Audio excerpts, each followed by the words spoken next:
Welcome back. Let's get on with this then. What the hell?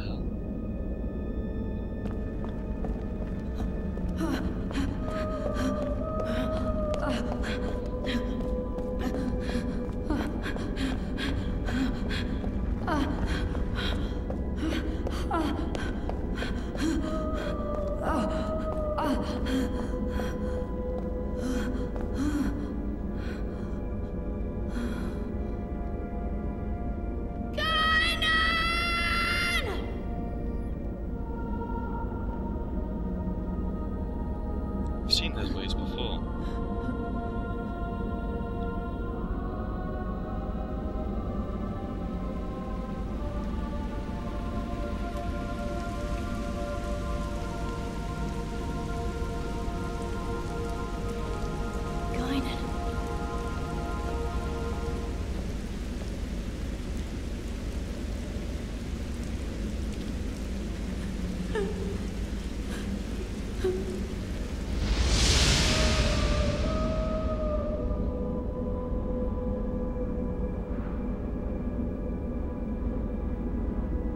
Don't say anything.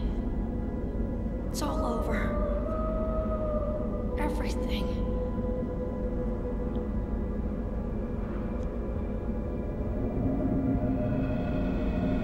Albedo!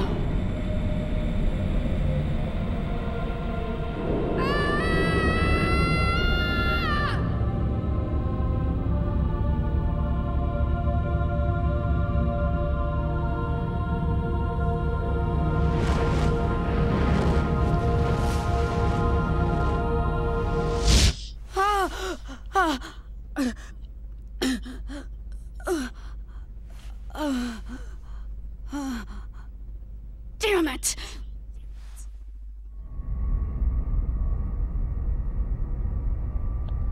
On the very next day. What is this place? The environmental controls here seem extremely strict. They're so big. 6 to each side, with one directly across. 13 in all. Looks like each block has a name inscribed on it. You've got great eyesight. Let's see. Peter, Andrew, Boanerges, Thomas, John, Philip, Matthew, Bartholomew, James, Thaddeus, Simon, Judas. and the last one? It appears to say Marian Kind.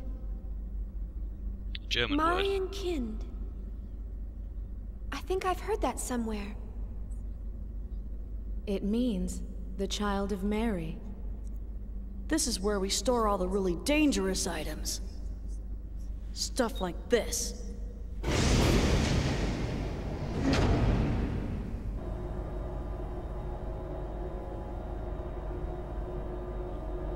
Zohars! Actually, they're all emulators. And they've all been sealed, including the one we just retrieved. Why are these Zohars here? Well, our corporation does dabble a little in everything. Besides, these days, you can't get by without having something to deal with the Gnosis. And we definitely can't wait around for the Federation to get off its lazy butt. What's in the room across from here? Nothing pleasant, I'll tell you that much. You're not going to show us? Trust me, it ain't something you'd want to see. Even if we were to consider the diversity of your businesses, you're still a Foundation, right? I mean, the weaponry on this ship far outclass those on any warship. Who are you people, anyway? We were more or less a government organization previously. Well, I guess if you want to see it that badly.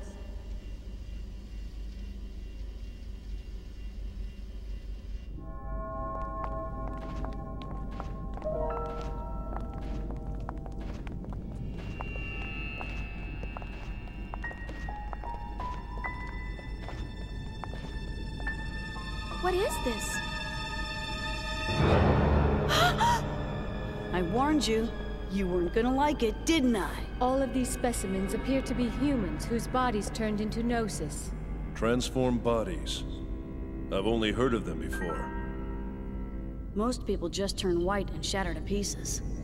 But there are a few exceptions, and they end up like this. We've named this one Betty for now. It's hard to look straight at them, but I don't want to refer to them by some code name or number. It's just not right to treat the dead like mere objects. Is that a lady? She was a little girl, the last time we saw her. People turning into Gnosis? Have you learned anything about them? Not much. Plenty of Gnosis remains have been recovered to date, but nobody's learned a thing from them. You know what they're composed of? No. Sodium chloride. Plain old salt.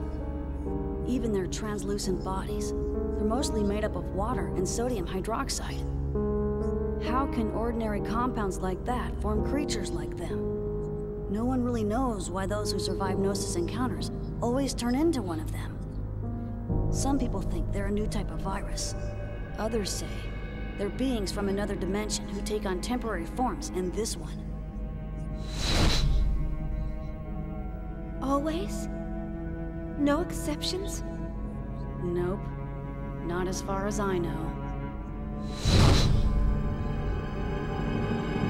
So they could be from another dimension?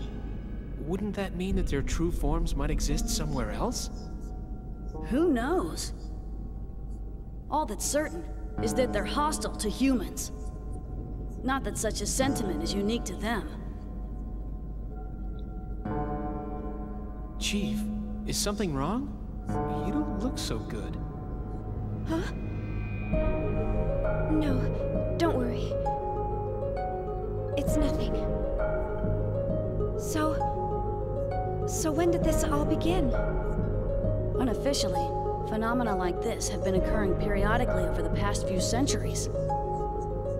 But after a certain incident, the Gnosis leapt into the forefront of history. A certain incident? The Miltian conflict. Joachim Mizrahi. It was he who opened Pandora's box and unleashed the Gnosis upon the galaxy, and we're all paying for his ambition. Joachim Mizrahi, the brilliant scientist who founded the UTIC organization. Brilliant? He was a lunatic.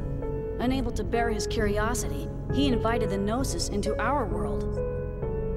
Lunatic? The Foundation was established after the war by the newly formed Second Miltian government to clean up and investigate the facts behind the incident. Technically, that's our real job. Problem is, the funding's tight in peacetime. On top of that, running the Foundation takes a staggering amount of money, and the management of these Zohars ain't cheap either. So, we ended up privatizing part of our operations and became a Foundation. We never imagined that some of our side businesses would hit it so big, though.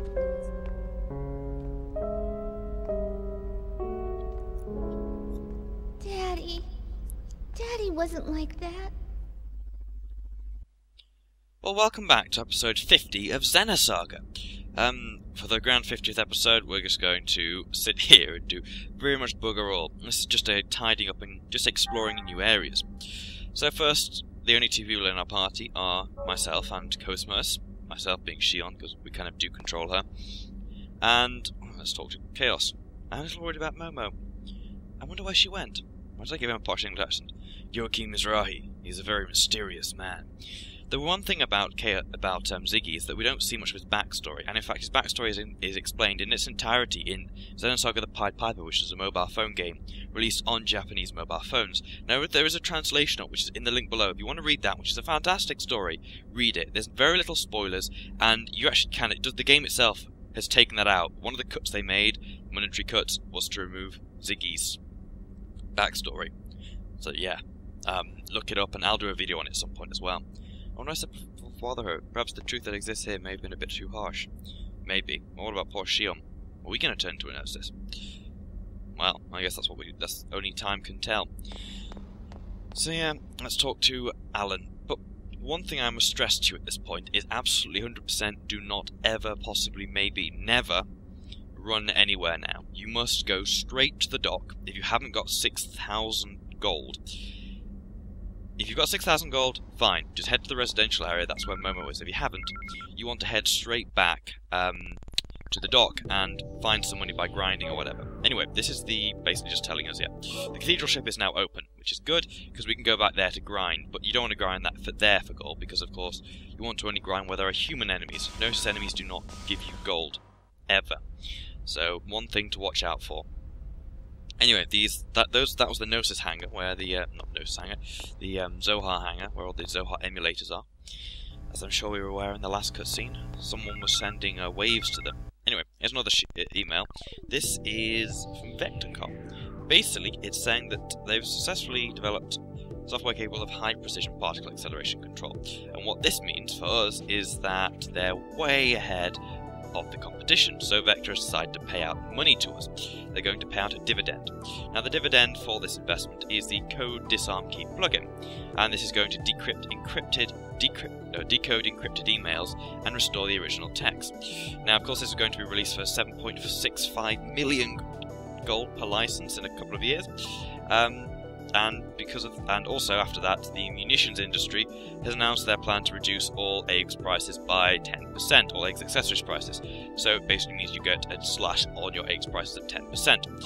And it will just tell you who the thing is at the bottom.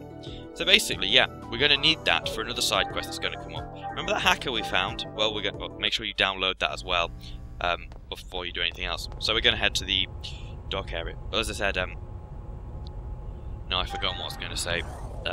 Yeah, there's the hacker. There's something nasty about to happen with that, and we need something to decrypt his codes.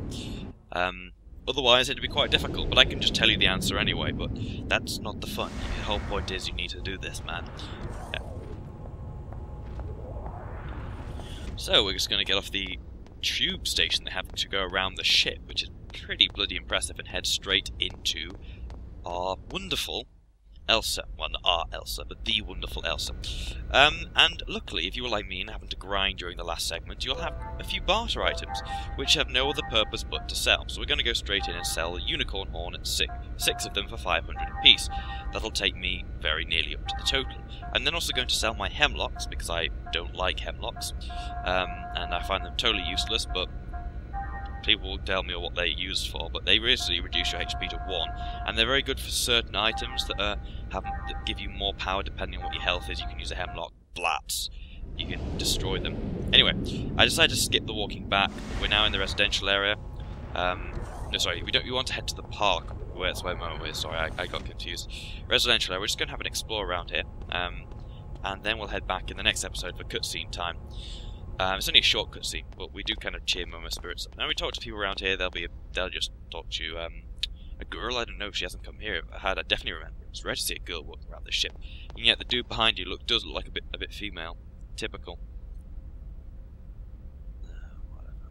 Yeah, well, that's your idiot fault for losing out all the casino. There is a casino, and it's probably best you go there, because there are some very nice items that I'll be getting probably in the next couple of parts when I've learned out how the heck you play the casino game anyway, because, of course, I'm an idiot and I don't know. Of course, I may just hack, but that would be not right and illegal. So now we're in the residential area. I'm going to speed the footage up a little. I'm not going to say what everyone says, I'm just going to go through what there is. Basically, everywhere in here, there's one room which is, I think, ours. We can go to sleep. I think it's this one here, for ease of reach. And I thought there was a save point here, but there wasn't. Post-commentating this, by the way. No, don't choose to get some rest at the moment. It just means you revive your health. Just check on health. So yeah, there's nothing behind that one there. Don't worry about it. You can't destroy it. There's nothing there. But in most of these residential areas, there will be something behind there. Items, med kits, that kind of jazz. So we're just going to head down there. But there's a lot of destructible items on the triangle, as we're going to blow up now. And there's nice items behind them. So make sure you destroy everything. Talk to everyone. There are a lot of people around here fancy Mary and Shelley, which is ridiculous. Of course, you all know where Mary Godwin and Shelley Godwin come from. It's all part of the Mary Shelley, who wrote Frankenstein, I seem to remember. Or was it blah blah, I forget. That was a dark period of my GCSE English. A dark period indeed. So let's head into here and stand still for a while. Yeah, I apologise. I was reading off a map at this point, and that's why I was tired at the end of this, so that's why I decided it would be best just to speed this all up and try and cut it down, because otherwise it'd be a 20-minute episode. And we've had enough of those recently, especially that 25-minute fight. But yeah, that's one thing I do love about this game. It's just the depth at which they go into in the characters, for example, Cherenkov. But the problem is Cherenkov never gets mentioned again, I don't think. He's just a character which is used to bring to our attention the fact that people can turn into Gnosis. But pretty scary, but it's also there to put the dramatic tension on Shion. Is Shion going to turn into a Gnosis? If she isn't, why did she survive? Because the game isn't going to fudge around by saying, oh, she survived for no particular reason. And it's not going to come out and say, oh, she's the most awesome being on the planet, because she isn't. But no, here's a shop in here. I'm not going to do anything in the shop because there's no need. You haven't got any money to spend on it at the moment, so we'll come back later on. At the moment, I'm just going to go into skills and just mess around with their skill points. I didn't do anything with equipping it there, so I skipped that. Go to your clock shield, buy that, and then with Cosmos, go to your spirit pendant, and also buy the clock shield, just to give her some thing against slow, because we all need some protection against slow, but I'm not sure we need it in the upcoming area. Now, the reason why I like being over-leveled, or at least leveled around a certain period, is because I don't like using eggs. I don't find it satisfying to jump into an egg and beat something. Also, because of course they just run down your emulator if you're using them, but more importantly, I don't like them. I just find them boring or waste of time, so that's why I generally don't bother with eggs, and why you'll never see me really using them in the LP. So, let's go around the next areas. How awesome. Basically, yeah, I know it's going to pass it up quickly, but a lot of the people here are mutants, which is not a very nice way of putting them, but yeah, they're mutants, and